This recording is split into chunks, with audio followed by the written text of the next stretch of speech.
Hello guys, welcome to my channel. This is the continuation how to block a bridal fascinator.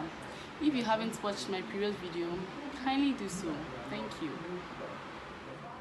Okay, so after blocking and drying the tsunami, you then go ahead to take off the pins. If I want to visit a website, right, maybe my company has blocked it. So I go to Facebook.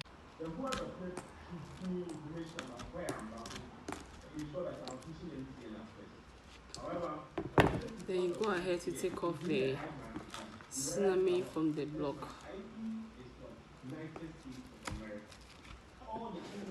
So after you are done taking off the tsunami from the block, you go ahead to trim the excess. When I use my door online, for example, I identify all of these email addresses, which, mind you, a hacker can use to target them for subsequent attacks. But it shows you the email addresses of the organization. After cutting the excess of the tsunami, you then go ahead to measure around the fascinator.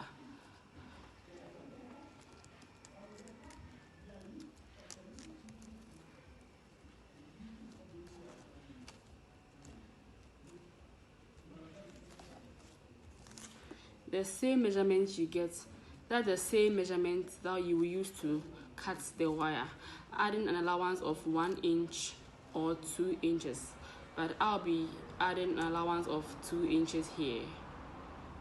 Yes, so that's it. So you take your mini wire and your tape measure, then you measure your 30.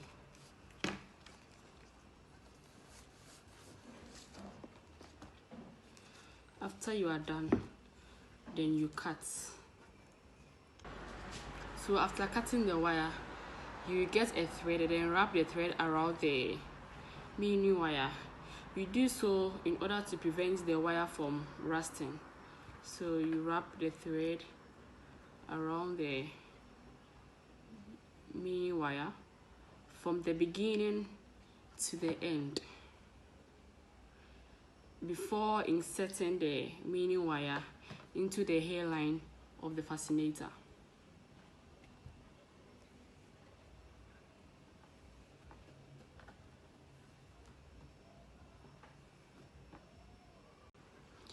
So after inserting the wire in the tsunami, you then go ahead to stitch the wire to the tsunami. So this is how we go about it.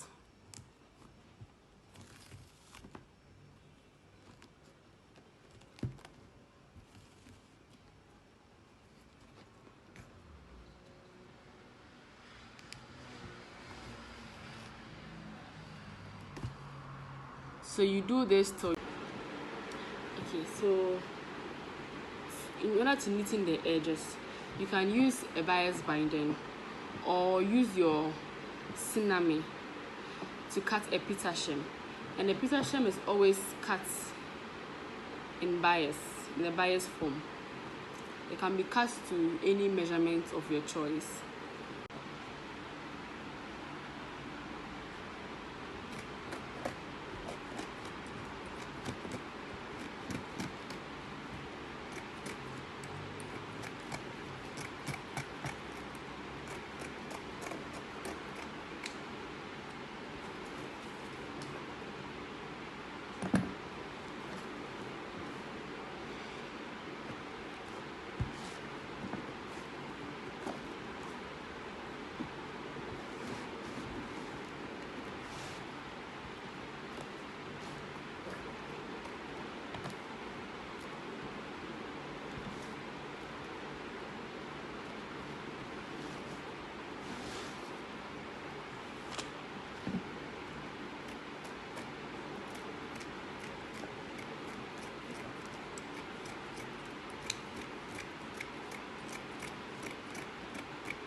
So this is what I have here.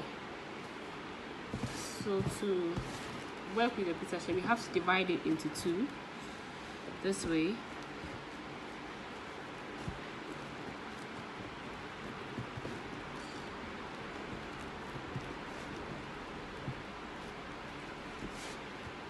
to get the center. Okay, then we go this way.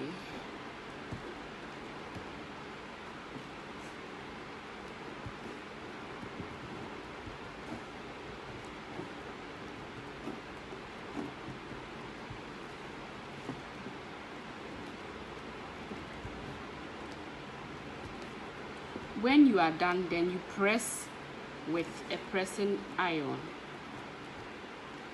to get it smooth and firm.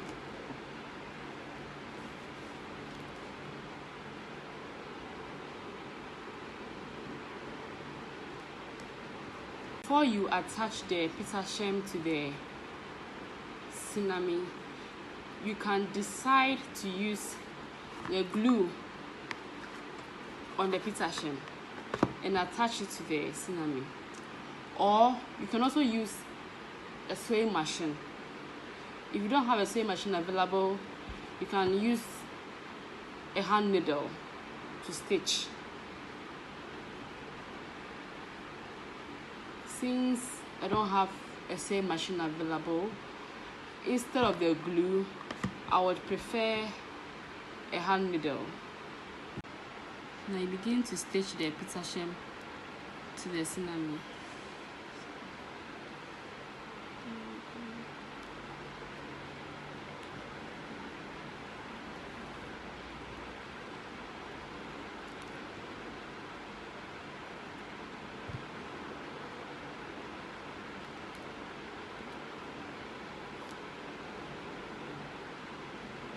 So you do that till you are done, so you reach the end.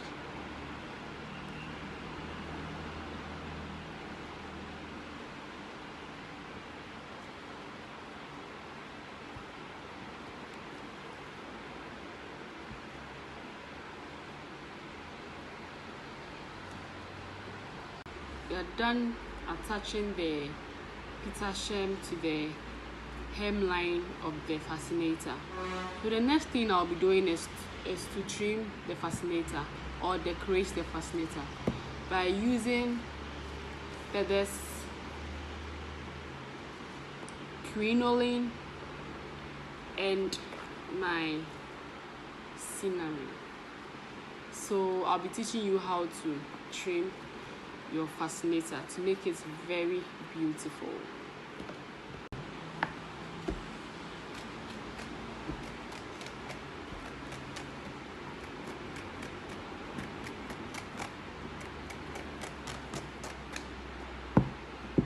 So because my design is just going to be macaroni, I think I'll need about 4 or 5 layers of the cinnamon.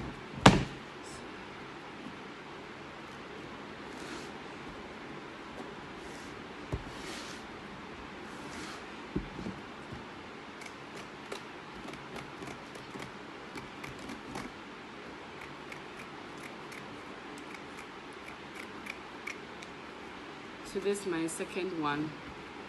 Then I'll be cutting 3 more. So the same way we folded the pita shem, then the same way we are going to fold this cinnamon, the same process.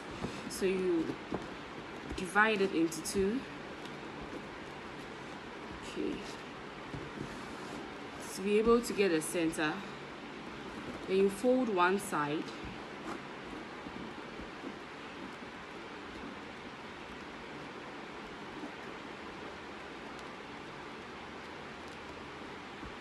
Then you fold the other side.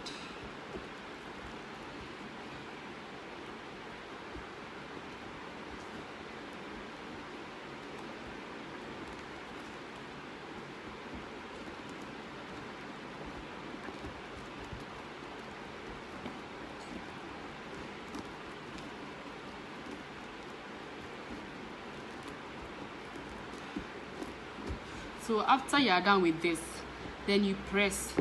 You repeat the same thing to all 4. Repeat the same thing to all 4. So after pressing, then we go ahead to make the design.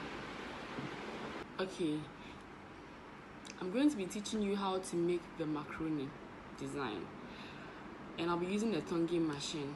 But in case you don't have a tonguing machine, you can either use a pencil or a pen, but I would prefer to use the tonguing machine. So this is how we go about it.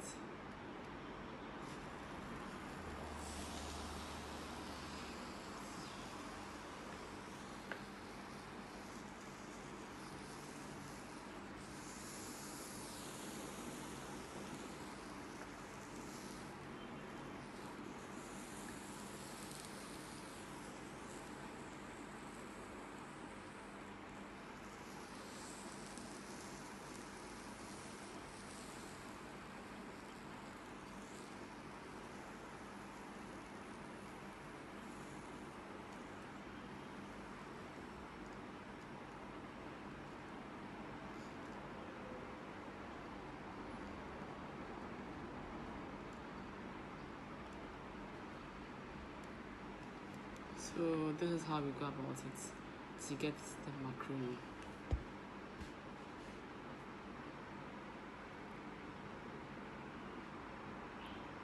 After making the macaroni design, we now go ahead to also design the crinoline, to also make another design attached to the macaroni. Okay, so now I want to use the crinoline. I want to make something out of the crinoline. So I will do something like a bow tie. So I'll just fold it into two and fold it again this way.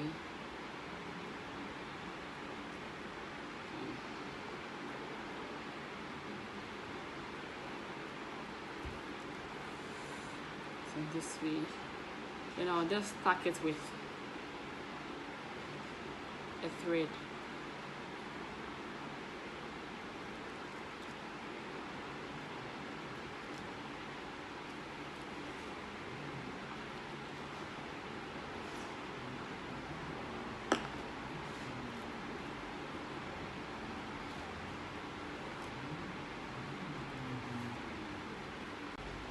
Now we are done.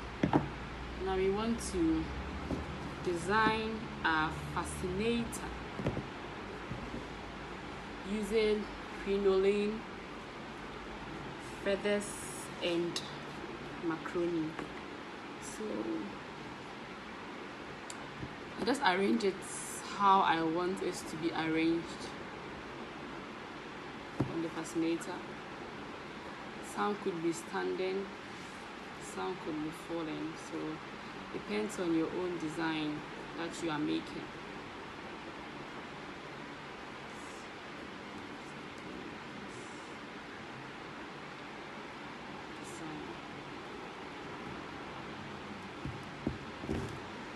So something like this. Pin the three together. Now we then go ahead to add it to the fascinator. So you can decide to put it in the middle or at the edges. So I decide to just place it here.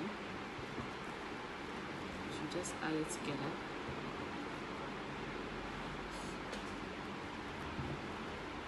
So this way. Okay. Then I begin to work.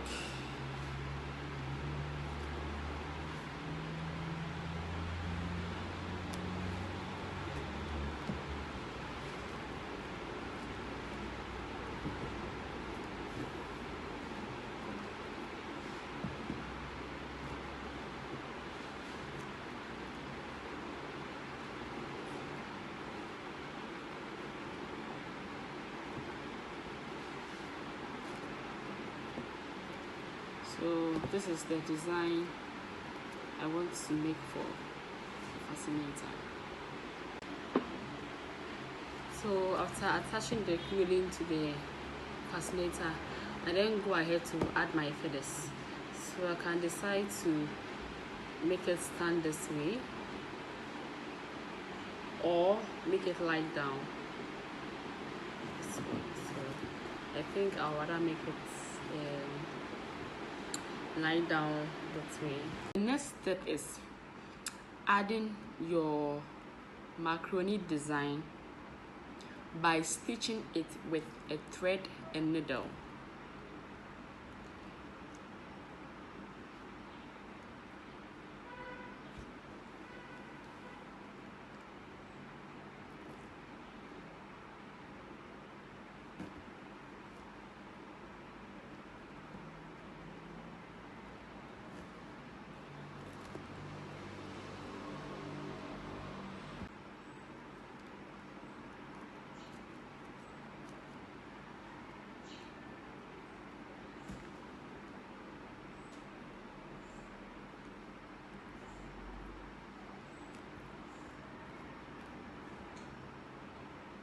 After you are done placing the macaroni on the fascinator, you can also decide to add an additional trim, which is my flower here, just to knitting the rough edges or the rough side. I'll just place it inside with my glue.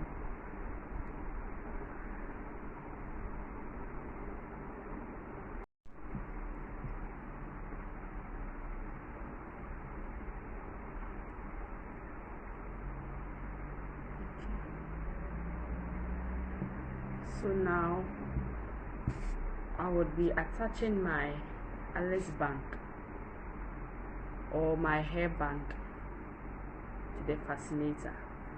So I can decide to either place the hairband in the middle or the side, depending on how I would love to wear my fascinator.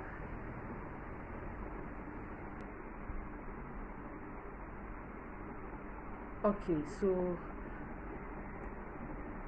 it's time for me to insert the band in the fascinator.